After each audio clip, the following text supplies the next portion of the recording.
ने आज का कैम्स यहाँ पर आपको खरीदारी करनी चाहिए। स्टॉक का कारोबार सबसे पहले आपको समझा देता हूँ कि म्यूचुअल फंड्स का आरटीए यानी रजिस्टर ऑफ ट्रांसफर एजेंट जो होते हैं इसमें मार्केट लीडर है। डुओपोली है, सिर्फ दो ही प्लेयर्स है इसमें, और इन दोनों में से देखें तो कैम्स 70% से ज्यादा का मार्केट शेयर जो है वो होल्ड करके चलता है। इस कारोबार में खासियत ये है कि यहाँ पर जो ट्रांजैक्शन फीस लेते हैं ये एयूएम के आधार पर होती है, यानी धीरे धीरे अगर आप देखेंगे तो जैसे ही म्यूचुअल फंड इंडस्ट्री का एयूएम बढ़ेगा इनकी फीस में भी आपको एक इजाफा देखने को मिल सकता है।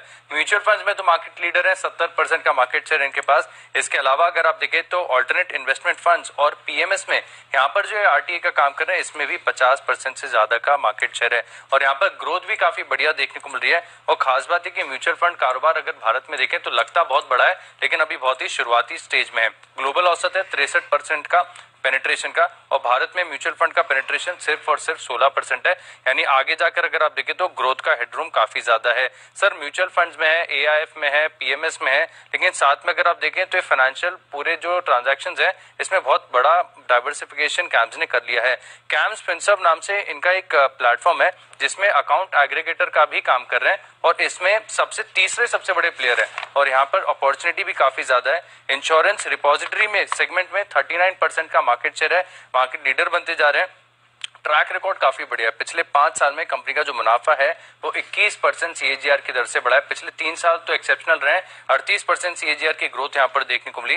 इस स्टॉक में खासियत ये है कि जो इंस्टीट्यूशनल इन्वेस्टर्स हैं इनका भरोसा सबसे ज्यादा है। एफआईसी करीब 29.28% हिस्सेदारी है, डीआईएस 14.70% हिस्सेदारी इसमें होल्ड करके चलते हैं। असेट लाइट मॉडल है, डेट फ्री है, 2% की डिविडेंड यील्ड भी है। सर बहुत डाइवर्सिफाइड कारोबार है, कंपनी आगे भी बढ़िया करेगी।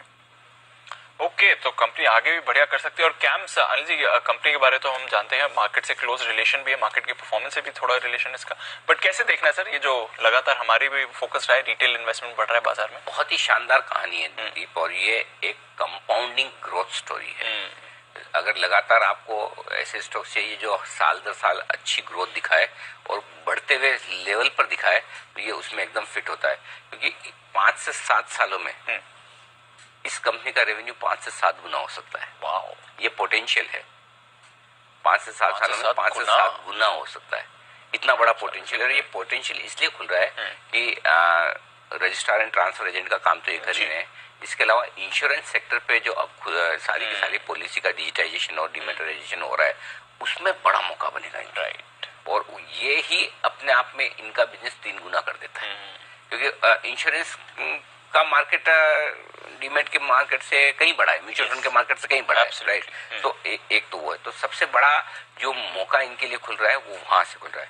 दूसरी चीज, वैल्यूएशन अभी भी आकर्षक है, अपनी तरह की खाली अकेली लिस्टेड कंपनी है। एक तो, और उसके बाद भी आप देखिए 60 रुपए की ईपीएस कंपनी ने इस वक्त ये तो 40 के पी मल्टीपल पर है। अगर ये इंश्योरेंस वाला जो दिसंबर 2023 तक लागू हो जाएगा और अगर ये पूरी तरह से इम्प्लीमेंट हो जाता है, जो कि होना चाहिए, तो आराम से वित्त वर्ष 2025 तक कंपनी 150 रुपए की ईपीएस कर लेगी, यानी कि 60 रुपए से 150 रुपए तक की ईपीएस जा सकती है अगले 2 फाइनेंशियल ईयर में। और अगर आप 60 का ही मल्टीपल दें जो अभी चल रहा है, ठीक है, तो आप सोच सकते हो, मतलब उस हिसाब से भाव कुछ अनाप शनाप निकल कर आते हैं। 30 का भी मल्टीपल दें तब भी आप देख सकते हैं कि मतलब 4,500-5 हजार रुपए का भाव तो मिनिमम बनता है इसका, डबल। हाँ, आराम से, मतलब अगर 30 का मतलब एकदम बेसिक मल्टीपल है, तो उस लिहाज से वैल्यूएशन काफी आकर्षक है। एक और चीज जो है, ट्रैक रिकॉर्ड बहुत ही गजब का इंप्रेसिव है। मार्केट लीडर है, 65% 70% मार्केट शेयर पे बैठा है। जो नए ग्रोथ ट्रिगर्स आ रहे हैं, एक इंश्योरेंस से आ रहे हैं, नंबर ऑफ म्यूचुअल फंड्स बन रहे हैं, लगभग सारे फाइनेंशियल एसेट्स का डिजिटाइजेशन हो रहा है, even alternative investment funds, PMS, brokerages के पीएमएस, ये सारा जो काम बढ़ रहा है इस पूरे स्पेस में, ये जबरदस्त काम देने वाला है इस कंपनी को, तो और मार्केट लीडर होने का फायदा इन्हें मिलेगा ही मिलेगा। सो आई थिंक यहाँ पर नीचे जाने के लिए जगह काफी कम है, और अगर जाए बाजार के मूड माहौल के साथ तो डेफिनेटली आपको खरीदे ये स्टॉक 100% आपके पोर्टफोलियो में होना चाहिए। सही दिन, अच्छा मौका देखे, खराब बाजार है, आपको आराम से मिलेगा भी, हड़बड़ी की जरूरत, लेकिन आप अपने पोर्टफोलियो में रखिए, इसको छोड़ दीजिए। डबल होने के पहले नहीं बेचना है, राइट। ये इन्वेस्टमेंट वाले और इन्वेस्टमेंट वाले जो भी SIP स्टॉक्स आपको दिए जा रहे हैं, ये आराम से खरीदिए, हड़बड़ी में नहीं।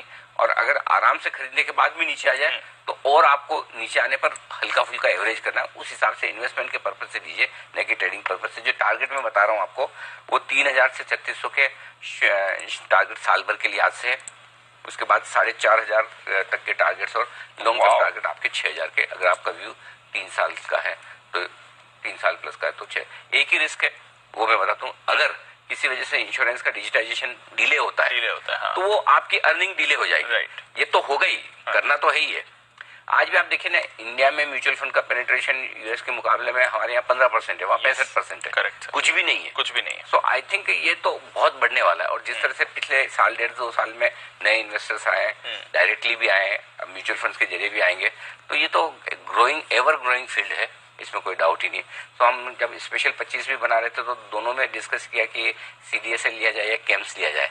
तो हमने उस समय CDSL लिया था। लेकिन केम्स एग्जैक्टली सेम बिजनेस नहीं है, लेकिन डायरेक्टली स्टॉक मार्केट से और फाइनेंशियलाइजेशन ऑफ एसेट्स से जुड़ा हुआ है। तो ये स्टॉक है जहां पर फोकस करना चाहिए। तो एक कंपाउंडिंग स्टोरी आपको मिल रही है, एब्सोल्युटली, इस पर रखिए नजर। चलिए, तो कैम्स, इस पर है हमारा भरोसा। आज का नवरत्न SIP शेयर।